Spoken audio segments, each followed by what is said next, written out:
video. We acknowledge how language and other disciplines have been impacted in many ways by Native Americans. We also remark how most of the facts listed were also shared by other native cultures and not just the Puerto Rican Taíno. The Spanish Empire of 1492 and others alike moving forward recorded and even adopted many aspects of culture from Puerto Rican Taíno, Taíno of La Española, Taíno of Cuba, and even the Aztecs in modern-day Mexico. Pertaining to this video, this is especially true for customs and words from all the Caribbean islands, where different parties would claim a custom or a word as theirs and not necessarily associated to the influence of Puerto Rican Taíno. However, for a word or a custom in popular locations where the Spanish Empire absorbed some of the culture, that are such as the likes of Cuba or Puerto Rico, for both and most, the custom, word, or practice, or its equivalent, existed. Therefore, there are a lot of facts that may also be associated and interconnected to other islands of the Caribbean, where the Taíno nation flourished, that from their own cultures they were able to leave a mark or legacy. Taíno nations that are an ethnic group consisting primarily of the Arawak branch, who are similar in ancestry, similar in dialectal Arawak, and have a culture in common. That being said, these are 5 facts about the Taíno of Puerto Rico. Fact number 1. The good Taíno hygiene. When the Spanish settled in the island of Puerto Rico, their accounts narrate how the Spanish were actually somehow annoyed of how much the Taíno would make up any excuse to go bathe at the river.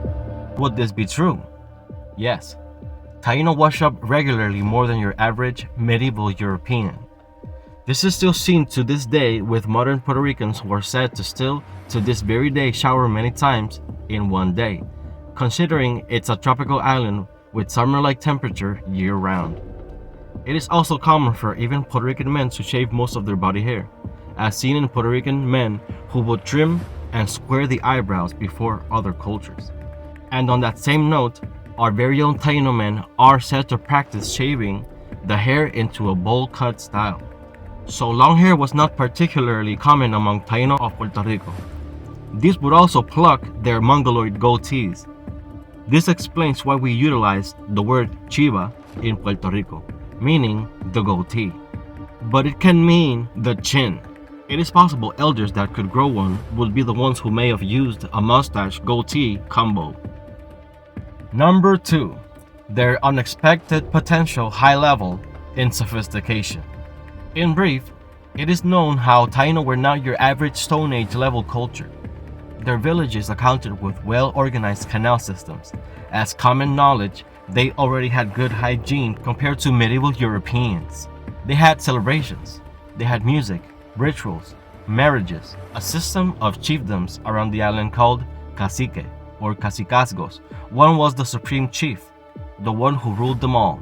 The Taíno were masters in agriculture, using nature to their advantage, such as moon techniques and man-made canals for irrigation.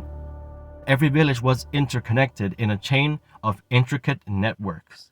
Every town in Puerto Rico is still to this day influenced by how our Taíno modeled their villages systems. For Taíno, a lack of gunpowder and technological advancements in metal are totally linked to historical circumstance and does not discredit the capacity of the Puerto Rican Taíno. Number 3. Taíno invented the barbecue. The pronunciation is barbacoa, although there are other forms. There's many Taíno loaned words that we still use to this day. Make no mistake about it. The barbecue or barbacoa is Taíno of Puerto Rico derived. The word is a sentence that would most closely mean to cook in a hole. A barbacoa is where you can warm up the casabe bread or just to cook the yuca. Birds such as the iguaca and the small now extinct red guacamayo of Puerto Rico, the jutía and other animals, and of course, and especially fish, were barbecued. Number 4. Taíno were masters of navigation and trade. They used the piragua, the canoa, and the cayuco to sail. The Taíno used the stars to sail at night, especially along the coast. Such long journeys along the Caribbean would imply knowledge of the aiding currents. Research suggests Taíno would distribute merchandise across the entire Caribbean, such as products like pendants and other crafts of possible social to spiritual value, among others. The raw materials would be mined or traded off islands east of Puerto Rico. Then Taíno would sail west onto the Dominican Republic by then Quisqueya and or Haiti to deliver the raw materials to artisans. Then the Taíno of Puerto Rico would distribute an array of items all over the Caribbean. Even places in Florida are known to have hosted Taíno peoples in the past.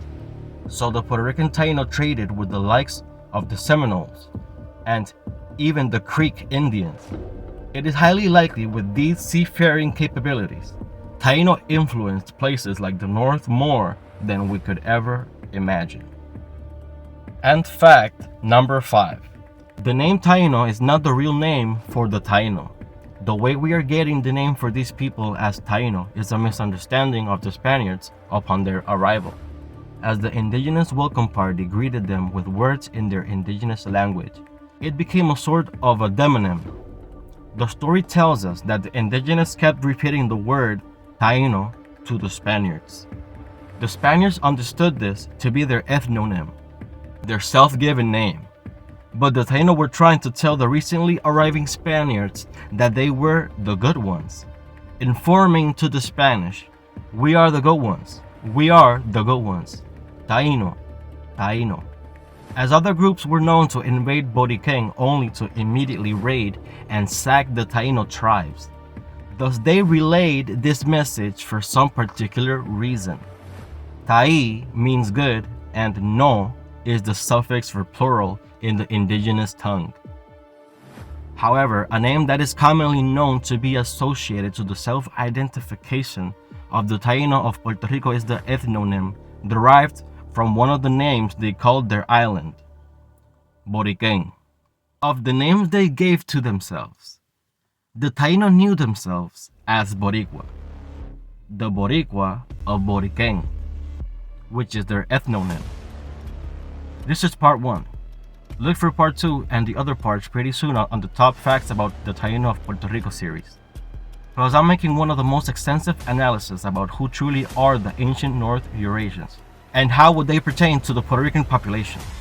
So remain in anticipation for that video as well. Stay tuned.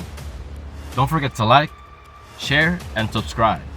This is Abaqueto Neborique, and I'll see you on the next video.